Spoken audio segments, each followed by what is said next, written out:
Hindi ako si Mon, ako si Marlon. Pero nasa Calamba, Laguna tayo ngayon! At shoutout nga pala kay Edsel o sa mas kilala din na tawag na Kamote.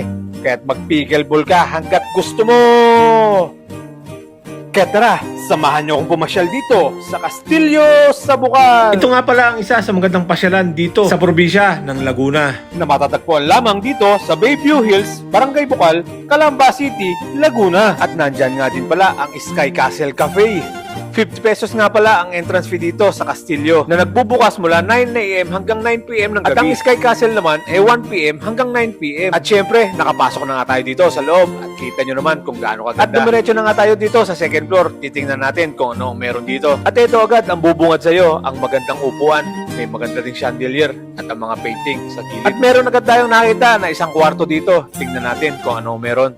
At ito, para pala siyang isang salas na napakaganda ng mga nakadisplay. Ganito pala kaganda sa loob ng Castillo dito sa Bukal. At dito naman sa may hagdanan, ito ang makikita mo. May mga Buddha at malalaking base. First time ko nga lang pala makapasok dito at hindi ko inakala na ganito pala ang laman ng loob na ito. At dumako naman tayo dito sa kabilang kwarto. At ito naman ang makikita nyo. Ang malagintong mesa at mga upuan at ang naggagandahang mga figurines. At ito pa ang ilan sa mga makikita mo. Ang mga naggagandahang chandelier na talaga namang maaakit ang mga mata mo.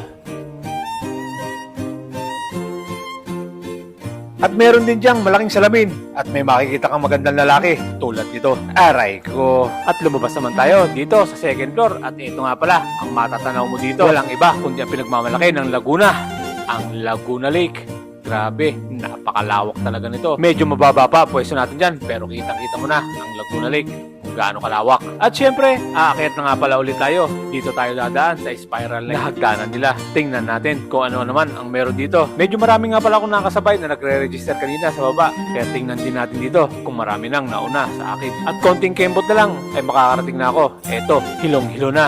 At kahit saan ka talaga tumingin ay napakarami mong makikita dito tulad ng mga lumang cabinet, mga paintings at iba't ibang klaseng mga base. Kaya talaga namang hindi magsasawa ang mga mata mo. At dito naman sa kabila, ito naman ang malalaking base. Halos lahat talaga ng mga nakadisplay dito talaga namang mga sinauna na. Talaga namang magsasawa ka din dito, kakakuha ng litrato. Kaya ano bang hinihintay nyo? Puntahin nyo na dito. At talaga namang sulit na sulit ang 50 pesos dito. At ito nga pala, ang view dito, napakaganda. Buti na lang nakisama ang panahon, kaya okay na okay. At syempre, diretso ulit tayo dito sa itaas. Silipin naman natin kung anong meron dito. Sulit na sulit ang paglalakad mo dito. At ito, ang bubulaga sa'yo. Walang iba, kundi ang Mount Makiling. Talaga palang napakaganda ng Mount Makiling pag nasa itaas ka. At ito, kalmadong kalmado. At hindi pa dyan natatapos dahil aakyat pa ulit tayo. Siguro naman, ito na ang pinakataas ng Castillo dito sa Bukal. Talaga namang nakakapagod ang hagdanan na ito. Kaya sa mga senior at mga matatanda, mukhang hihirapin dito.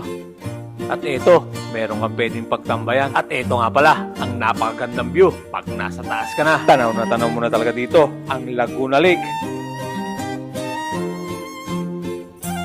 At hindi pa pala dyan natatapos dahil meron pa tayo nakita dito na isang hagdan. Kahit medyo pagod na, talaga namang tutuloy natin ito dahil ito na ang pinakatuktok ng Castillo ng Bukal. Ayos na ayos, ako lang ang mag-isa ang nandito. Kaya eto, tingnan nyo ang view dito. Talaga namang napakaganda. 360 view lang naman ang meron dito. Kaya paikutin na natin ang 360 camera natin.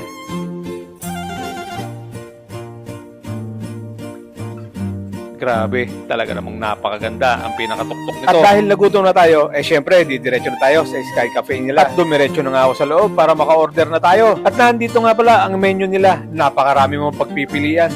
At dito na nga tayo, napapwesto. Marami nga din pala kumakain ngayon dito. At ito na nga ang silbato ng order natin. Kaya tara, kukuhin ko na. At syempre, dala ko na ang order natin.